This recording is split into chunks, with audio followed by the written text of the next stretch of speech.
Assalamualaikum warahmatullahi wabarakatuh. Perkenalkan saya Arista Silviana Rum dengan NIM 20000010997. Saya kelas B 2020 PKB.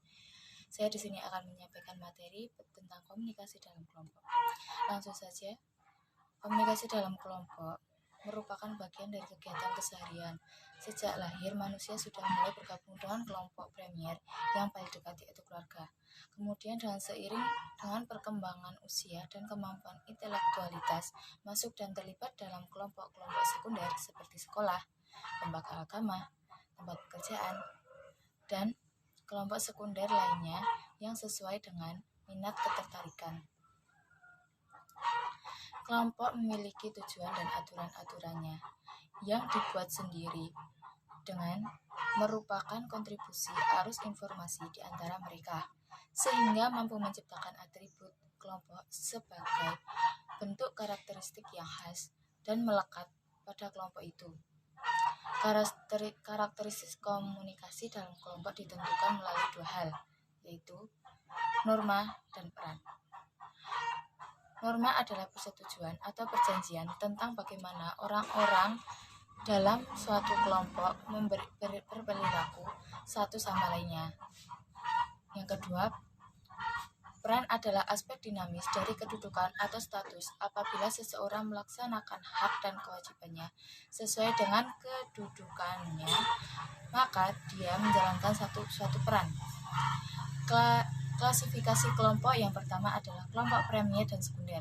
Kelompok premier adalah suatu kelompok yang anggota-anggotanya berhubungan akrab, personal, dan menyentuh hati dalam asosiasi dan kerjasama.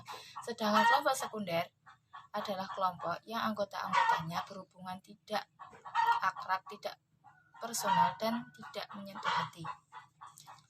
2. Kelompok keanggotaan dan kelompok rujukan.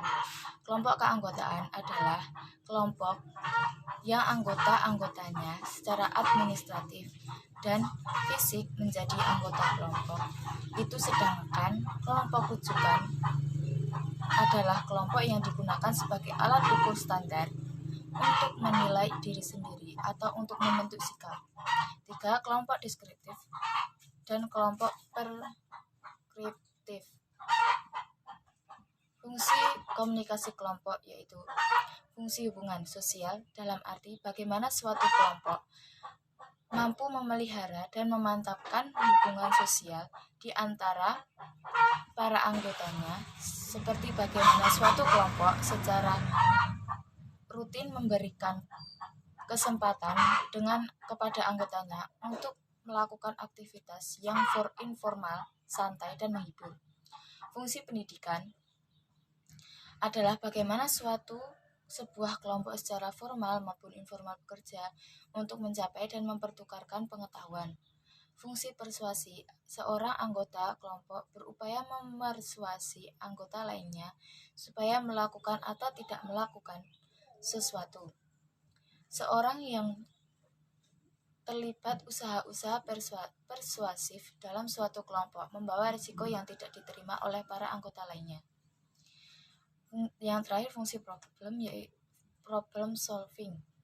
Kelompok juga dicerminkan dengan kegiatan-kegiatan untuk memecahkan personal dan membuat keputusan-keputusan. Fungsi terapi kelompok.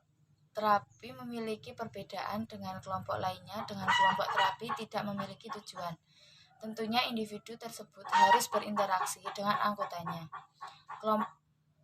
dengan anggota kelompok lainnya guna mendapatkan manfaat, namun usaha utamanya adalah membantu diri sendiri, bukan membantu kelompok mencapai konsensus.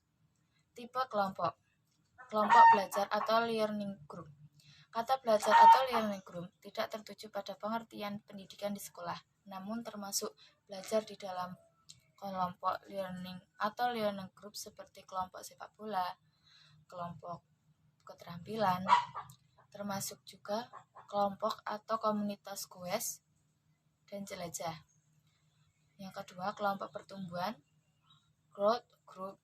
Kelompok pertumbuhan memusatkan perhatiannya kepada permasalahan pribadi yang dihadapi para anggotanya. Wujud nyata dari kelompok ini adalah kelompok bimbingan perkawinan, kelompok bimbingan psikologi, kelompok terapi, serta kelompok yang memusatkan aktivitas kepada penumbuhan keyakinan diri. Kelompok pemecah masalah atau problem solving group.